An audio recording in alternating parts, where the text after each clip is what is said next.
നമ്മൾ ഇന്ന് ഉണ്ടാക്കാൻ പോകുന്നത് ഒരു പുഡിംഗ് ആണ് കേട്ടോ. അപ്പോൾ കുറച്ച് പാല് അടുപ്പത്ത് വെച്ചിട്ടുണ്ട്. അതിലേക്ക് ഒരു ഏലക്കായ ഇടുന്നുണ്ട്. ഇനി അതൊന്ന് തിളച്ച് കയറ്റാം കേട്ടോ പാല്. പാല് തിളച്ച് വരുന്നവരെ നമുക്ക് ഒരു 2 സ്പൂണ് കോൺഫ്ലവർ എടുക്കുക കേട്ടോ. ഒരു കപ്പിലേക്ക് എടുക്കുക. അതൊന്ന് വെള്ളം പറഞ്ഞൊന്ന് മിക്സ് ആക്കാം കേട്ടോ.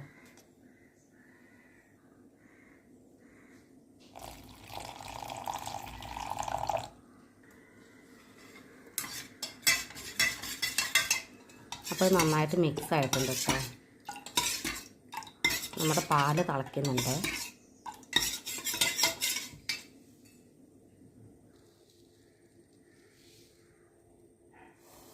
പാലിലേക്ക് നമ്മൾ 3 സ്പൂണ് പഞ്ചസാര ഇടണം കേട്ടോ.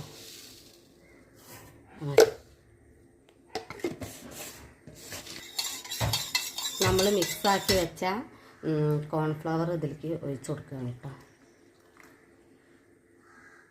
അങ്ങനെ നന്നായിട്ടൊന്ന് മിക്സാക്കി കൊടുക്കാം കേട്ടോ. ഇതൊന്ന് തിളച്ച് വറ്റി വരട്ടെ കേട്ടോ. അതുവരെ നമുക്കൊന്നിങ്ങനെ കൈവിടാതെ ഇളക്കി വെക്കാം. അത് ടൈറ്റായി വരുന്നുണ്ട് കണ്ടോ. സച്ചുമോ സ്കൂളിട്ട് വരുമ്പോഴേക്ക് നമുക്ക് ഒരു സർപ്രൈസ് കൊടുക്കാം കേട്ടോ. നന്നായിട്ട് തിളച്ച് വരുന്നുണ്ട്. നന്നായി തിളച്ച് വരുന്നുണ്ട് കേട്ടോ. അപ്പോൾ നമുക്ക് സ്റ്റവ് ഒന്ന് ഓഫ് ആക്കാം കേട്ടോ. നമ്മളൊരു പാത്രത്തിലേക്ക് മാറ്റിയിട്ടുണ്ട് കേട്ടോ. ഇനി നമുക്കിത് ഫ്രീസറിലേക്ക് വെക്കാം. നമ്മൾ ഫ്രീസറിലേക്ക് വെച്ചിട്ടുണ്ട് കേട്ടോ.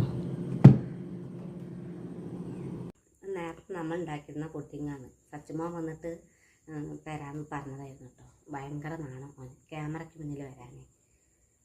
നമുക്കൊന്ന് ടേസ്റ്റ് ചെയ്ത് നോക്കാം കേട്ടോ. ആദ്യം നമുക്ക് സച്ചുമോൻ കൊടുക്കാം കേട്ടോ.